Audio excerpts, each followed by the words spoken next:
Dietrich Bonhoeffer. Silence Yeah. in the face of evil is evil itself. God will not hold us guiltless.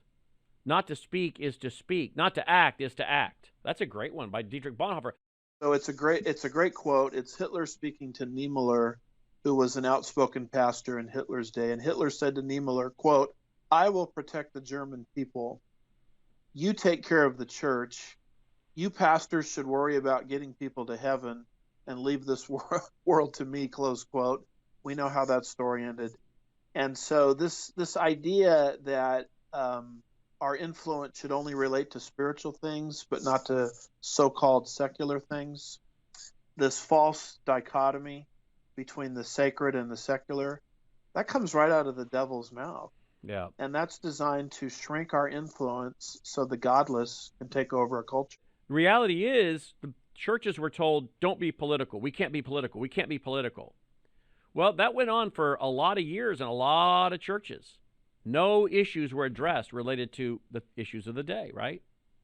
And then comes along the Gospel Coalition and smooth sounding young people like David Platt and Matt Chandler and older guys like John Piper and Tim Keller. And they all started teaching a leftism, socialism, social justice, and all these things that we've discussed in my book, Marxianity. And guess what happened? A church that was not educated on the issues drank it in and accepted the Kool-Aid. Now, all of a sudden, they went from, we can't be political, therefore we cannot talk about the issues of the day from the Bible. So people are ignorant. They're uneducated. They don't have the knowledge.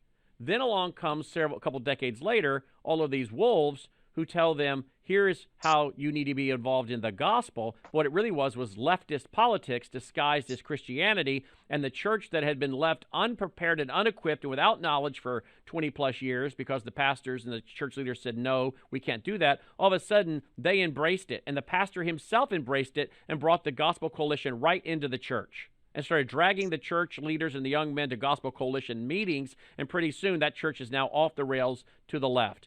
Isn't it interesting? They went from no politics, what they really meant was no politics from the right, which really wasn't politics from the right. It was actually teaching, thus saith the Lord, to, after no training and equipping, now they're pushing full cultural Marxism, globalism. The very same church that didn't want to be political is extremely political from the left.